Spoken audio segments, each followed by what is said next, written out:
Yo,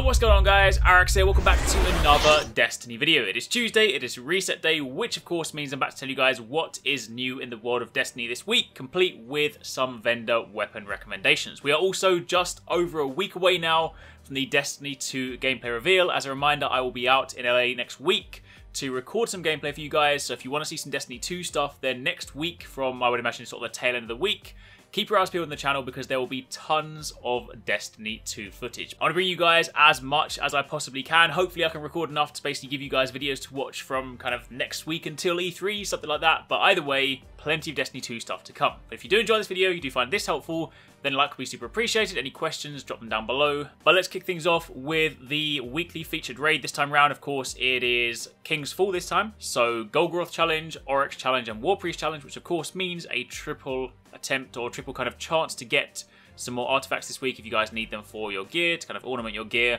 So definitely one of the most lucrative raids there are. If you guys need any reminders as to what the challenge modes are, kind of how to complete them, I will leave links to my videos down below so you can check them out, both kind of the sort of abridged short version and of course also the more in-depth versions. But either way, jump in here for some Age of Triumph ornaments, a chance to get some more 400 light gear if you guys are not quite there by now, and of course also if you're completing the challenge modes, then the adept weapons on top. As for your Nightfall this week, you're heading back to Mars to fight Valos Tarek. Your modifiers are Berserk, where minions of the darkness won't flinch even after massive damage; Fresh Troops, where some enemy squads have been fortified with additional reinforcements; Airborne, where players deal more damage whilst in the air; and Catapult, where grenade recharge rate is greatly increased. Of course, completing that will also give you a skeleton key, so if you're after those, then 2 birds, 1 stone. As for your Siva Crisis Heroic Strike playlist, the modifiers for this one are Void Burn, Brawler, and Chaff, and of course this is a source of not only 30 legendary marks, but one of your 3 Treasures of the Ages this week.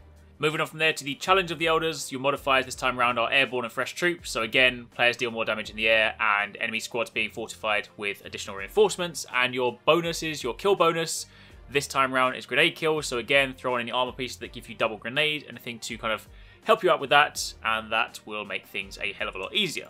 As for your weekly story playlist, that has the modifiers Chaff and Airborne. That is of course also your source of your second Treasure of the Ages, plus some more legendary marks. And if you want the third Treasure of Ages to complete the weekly cycle, then Zone Control is your Crucible playlist of the week, plus, again, more legendary marks. We then turn our attention to some of the vendors starting in Felwinter Peak and speaking to Tira Khan.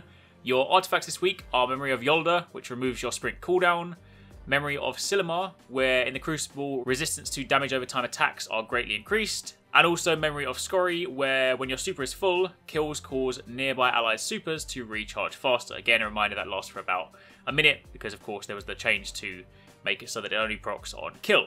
So, they are your artifacts. Jumping over to Shiro 4, these are your weekly bounties. Again, if you're going to be going into the Plague Lands in any capacity, grab these for Vanguard Reputation, Experience, and if you haven't got Thorn, then also a chance to get that. And of course, also the class item for sale this week, Mantle of Perun, Silumar's Iron Sash, and also Scori's Iron Bond.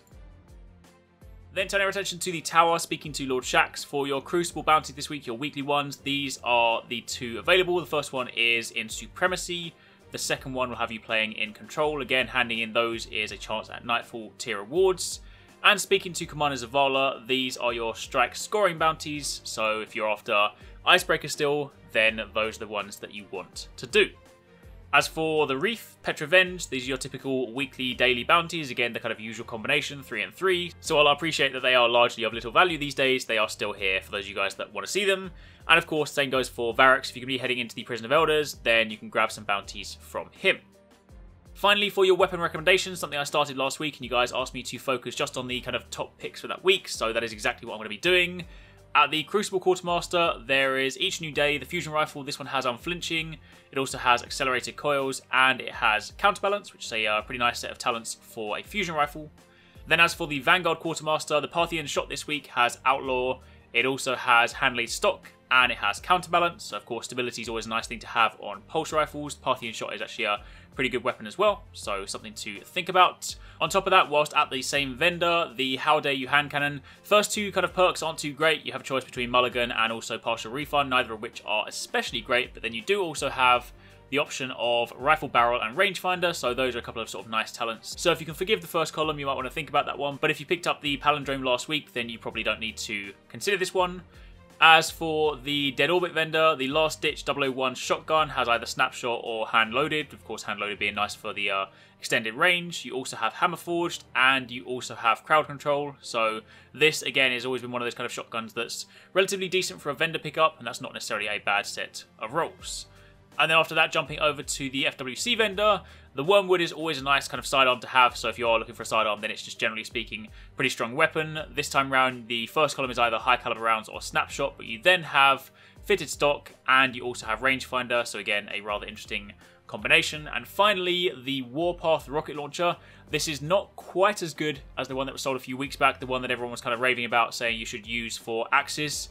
It does still have Field Scout for the increased ammo capacity, and it does still have Cluster, which is also very useful when kind of piling your rockets into Axis. The only difference being that this one doesn't have tripods, so you can't have 3 rockets in the chamber at one time, so DPS on this one will be a little bit lower, but regardless, it's still a decent rocket launcher to consider.